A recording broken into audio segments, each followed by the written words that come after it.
roobab xooggan ayaa ka da'ay deegaanada Puntland waxaana roobabkaasi ay sababeen dhimashada ilaa iyo 5 qof sidoo kalena daadadka ka dhashay roobabka waxa ay hakad geliyeen isu socodka gaadiidka hadaba wariyaha VOA Faadumo Yaasiin Jaamac oo ku sugan toga la yiraahdo Durdur oo magaalada Boosaaso u jira 90 kilomitir ayaa khadka telefoonka ugu warantay Ismaaciil Xuseen Farjar. Ismaaciil aad ayaad u mahadsan tahay waxaan ka imi magaalada Boosaaso saaka subaxnimadii muddo 6 saacadood ayaan waxaan ku sugnahay toga la dhaho Durdur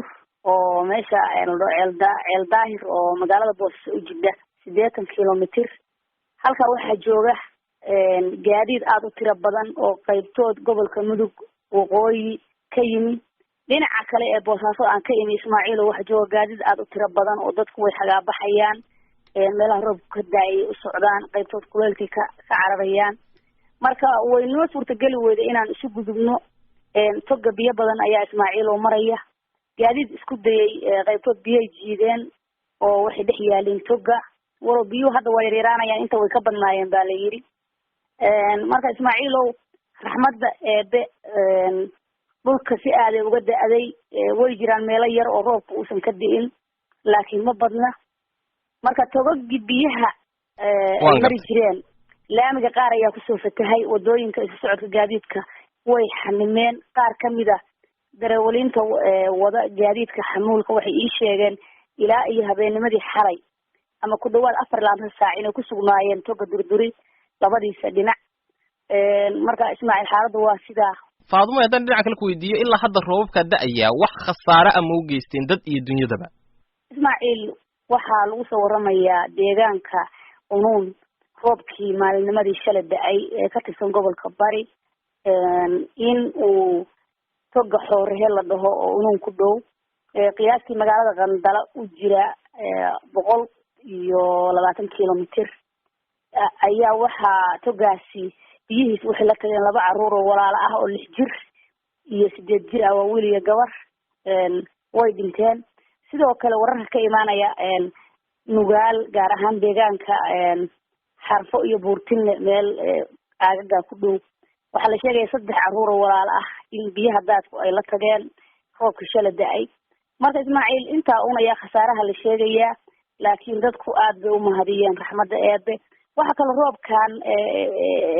marka dhinaca dhibaatada aan ka hadlayno wadada Ismaaciil oo dhulku abaar buu ku soo raagay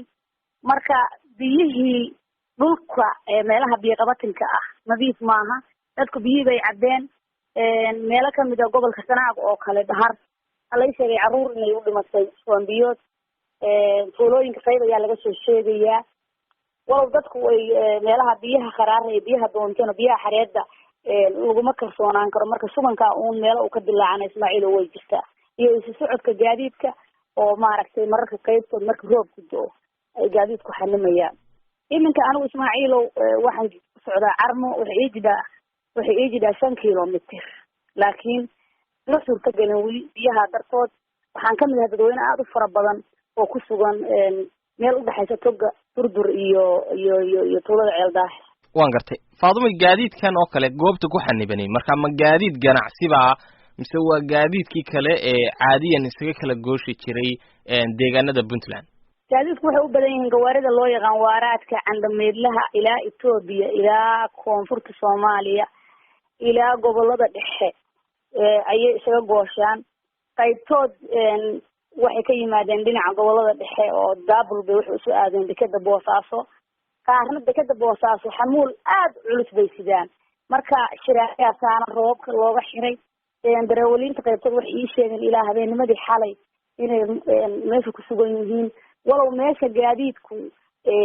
uu joogo labada dhinacba ay ka jiraan degmada Carmo iyo tuulada ceel daahir